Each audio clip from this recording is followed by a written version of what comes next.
For this recording, this is part 2 of absolute value equation. It has the same objective as part 1, so we're just going to continue from here. Right equation.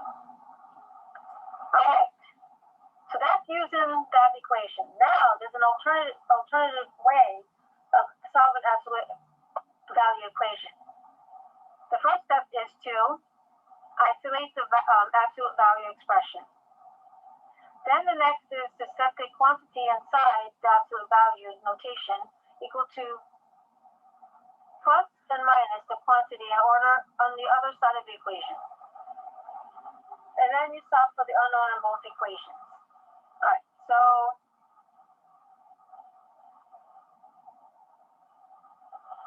we have an example. We have absolute value 2x minus 1 equals 6. So I rewrote that because I'm going to be working with it. Now, what we need to do, because you remember that you're going to have, you remember your distance on the graph? You have the middle number. And then from that middle number, you're going either left or you're going left and you're going right. So that means you go positive, you go negative. So that means your distance has to represent what's happening on the graph. So that means one of them is going to be positive and the other one's going to be negative. Once you do that, this is for any absolute value equation. Your distance, your distance is going to be, one of them is going to be positive, the other one's going to be negative. Because that represents the direction that you're going on the number line. That's why we have it set up that way. So once you do that, you're going to just solve it as is. So this will come out as the absolute value equation, absolute value symbol. You just solve it as you would with an equation, and then you'll find one of your x. Now you're going to do that with your negative distance. You do that, and then you find your other answer. Let me expand this one. So there. So basically, you have an absolute value equation. You're going to set one of them, the outside number, the distance, as a positive, and the other one as a negative. And then you just solve it and get your two x's, the two values. Because you remember, absolute value always has two solutions, just as we saw in the graph. Okay, the next one, you're going to find examples like this. For the other one, you just have to turn this either positive or negative. But before you even do that, if you see this number attached with the absolute value, you need to move it to the other side. And let me see if I forgot something. Okay, to show the answer. All right, so for this one, you would need to subtract this and bring it to the other side. If it was minus, you would add. Since it's plus, you do this, you subtract. So you need to subtract it on the other side. Because we need to get it into this form. So this has to go. Whatever coefficient has to go to the other side. So once you do that, you simplify it, and then you can break it down to -3 and +3. Again, this represents the distance on the number line if you go to the left, to the right. So first, you move this coefficient to the other side, so you have this one, and then you can break it down. Once you do that, you solve, you get one of your x's, and then you solve with the other one, and get your other x. So once you have that, those are your two x's. And if you're not sure if you're in the right direction, you can always plug in your numbers and see if it works. I'm going to put -2. So 2 times -2 gives me -4. -4 minus 1 gives me -5. The absolute value of -5, hold on, did I do this right? The absolute value of -5 is 5, but then it doesn't even add up. So let me make sure, -4 or 5. So that means there's a mistake somewhere here, but let's see if I did everything correct. This was minus, and then we split it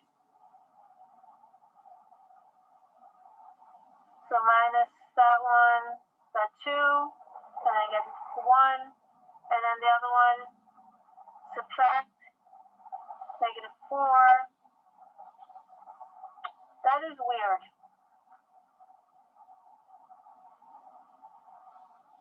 That is weird because it should come out to us. If I do 1, 2, yeah, there is something off with this one. So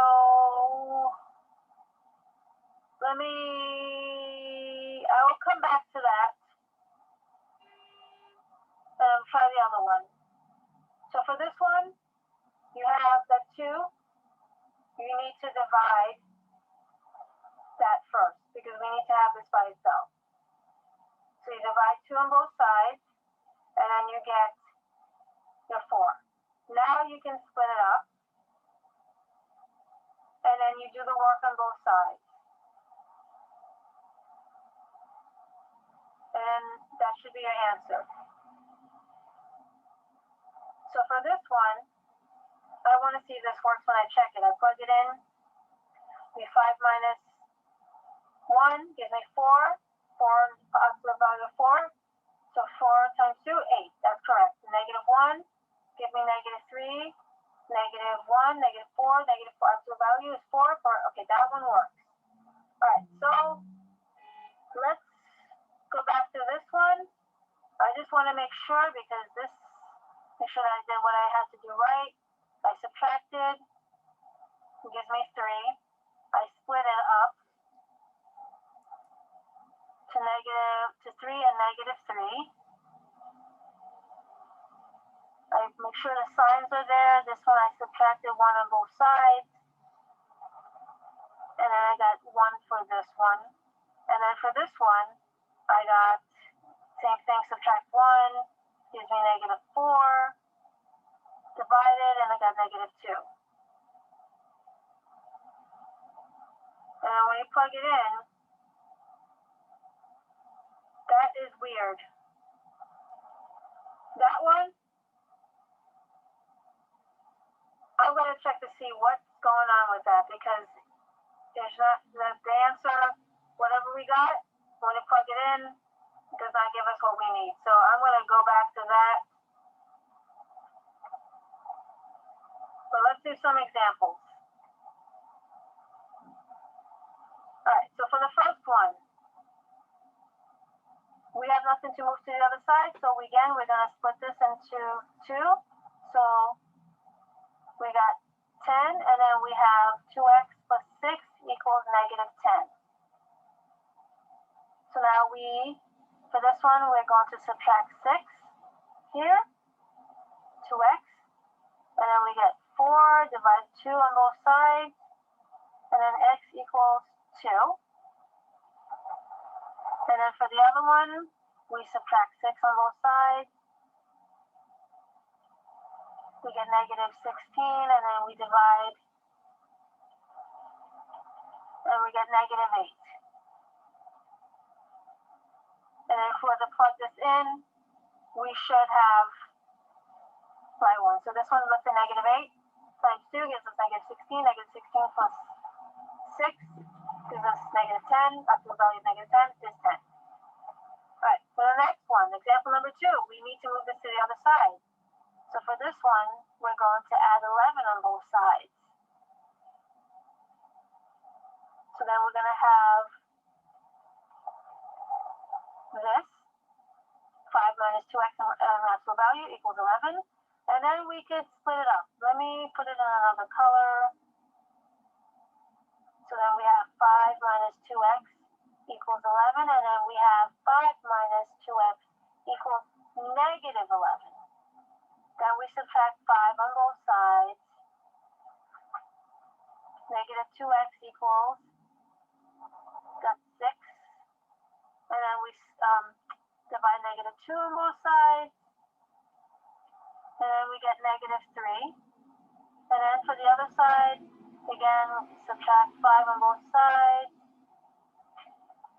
Get negative 2x equals negative 16. Divide by negative 2. And then we get 8. And again, try to plug in. see you got this right. Let's do -3. So -2, -3 gives us 6. 6 plus 5 is 11. Absolute value of 11 is 11. 11 minus 11, 0. And then 8, same thing, got -16. 5, 5 minus 16 gives us -11. Absolute value of 11 is 11. -11 is 11. Minus 11 gives us 0. So that works. And let's do the last one. All right, so it's a combination of what we did with the other examples. So the first thing we need to do, we need to move the 10 to the other side. That's the first thing to do. Just like when we do solving just plain equations, let's say we have 3x plus 5 equals 10. We have to move that coefficient first, and then we divide. So same thing with this one. So this one, we subtract 10 on both sides. And then we're going to get 4. That's the value of 2x minus 14 equals positive 8. Then we divide that 4 because we want the absolute value to be by itself. The goal with absolute value equations when we have something like this is to isolate. We want to isolate the absolute value part, have it be by itself on one side. So then we do that. I'm going to move over here. So then we're left with 2x and minus 14 in the absolute value symbol. And this gives us 2. And now we can split. Actually, let me make this bigger and go down. So we're going to split it. So we have 2x minus 14 equals 2. And then 2x minus 14 equals -2. This one we're going to add 14 on both sides, which gives us 16. And when we divide 2 on both sides, we're going to get 8. And then for this one, we are adding 14 on both sides. We get 12. Divide 2, and then we get 6. So if we were to plug it in, let's go for, I'll go for 8. So plug that in. This should give us 16. 16 minus 14 gives us 2. 2 times the absolute value of 2 is 2. 2 times 4 is 8. 8 plus 10, 18. Yeah, so that works. All right. So that's dealing with absolute value equation. Now this is where we evaluate the expression. So they will give us numbers, letters, and then we just plug it in. So this one, just follow along. So we got 4 times -2. If there's a number that's negative, put in the parentheses. Do not forget the absolute value symbol when you're doing that. And 2 times 2. All right, so now we start simplifying. So for this one, we can simplify. That'll give us -8 minus. We still have to work with what's inside here first. So this one gives us -9. This will give us 4. Bring down the -8. Bring down the minus. Don't forget the sign. This will give us -5. Now, most of you would want to do negative times that. We need to work with the absolute value first. So bring down the -8, bring down the minus. The absolute value of -5 is 5. Then we can simplify, which will give us 13. So be careful. First, deal with what's inside the absolute value, then go on to solving. Don't do distributive property. This one is a separate entity that you need to deal with first to simplify, and then you do what you have to do. The next one, plug it in. If you have a negative number, make sure you put it in parentheses, so that way it doesn't get all messy and you miss something with the signs. We got y plus and then z, -4.2, and also don't forget your absolute value going to do is work inside the absolute value, negative 10 plus 2, and then I have 9 plus, so that one, oops, should put that as a negative.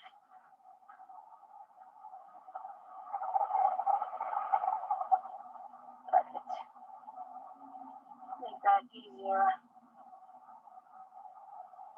So negative 8.4. Alright, I'm still working with what's inside the absolute value. This is negative 8.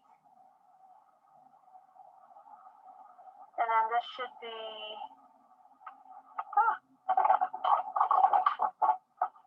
just want to make sure I got that right. It's 0.6, yeah. So the plus, and then this one is 0.6. Again, I'm still working with what's inside the absolute value. So the negative is going to stay like that. Negative 8, the absolute value of negative 8 is 8. The 8 will attach to that negative that was outside already, plus 0.6. So then once I do that, that will give me negative 7.4.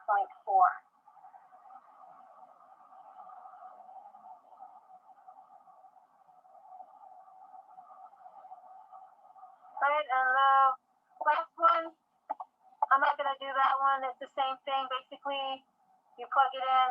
Presumably the answer should be 0.4. You plug it in. Make sure you work with the absolute value. The absolute value. Simplify that before you multiply whatever number or add whatever number or subtract to get your answer. Okay, so this is the end of the lesson. Then we're dealing with absolute value. If you had any questions about it, feel free to email me about dealing with this type of formula and also solving it in this format. And this one, I'm going to look at it again. I'm trying to see if I made a mistake. Oh, I just caught the mistake. Instead of putting minus, I had it as addition. It can happen. It can happen. So what I'm going to do, since we found the problem, actually I'm gonna erase this one and do it correctly because it won't bug me. I noticed where the mistake was. So this is supposed to be minus. I had a plus. Most of you may have noticed that, but you wouldn't be able to say, hey, wait a minute, Miss Obas, I saw what happened. So it would be 2x minus 1 equals 3, and the other one would be 2x minus 1 equals negative 3. Add the 1. So add the 1 for this one, and we get 2x. And I got 4, and then divided by 2. So x will equal 2. And then the other one, since I added 1 on both sides, I get 2x equals negative 2. Divide 2 on both sides, and equals negative 1. So then my answer will be red. 2, negative 1. And then now if I were to plug it in, let's use negative 1. I get negative 2. Negative 2 plus negative 1 gives me negative 3. Positive absolute value of negative 3 is 3. 3 plus 3 is 6. There we go. Clean this silliness up. All right, so you got to be careful. I know I've always stressed, signs. Be careful. Pay attention to the signs. This could happen, especially when you're bringing it down. Whatever, you may have had the right sign, but then accidentally switch it and then work off from that. On a test, if you did something like that, but you did the correct steps and came up to, even though it's the wrong answer based on the correct steps, I will give you partial credit for that. But be careful because it can happen to the best of us. All right, so with that being said,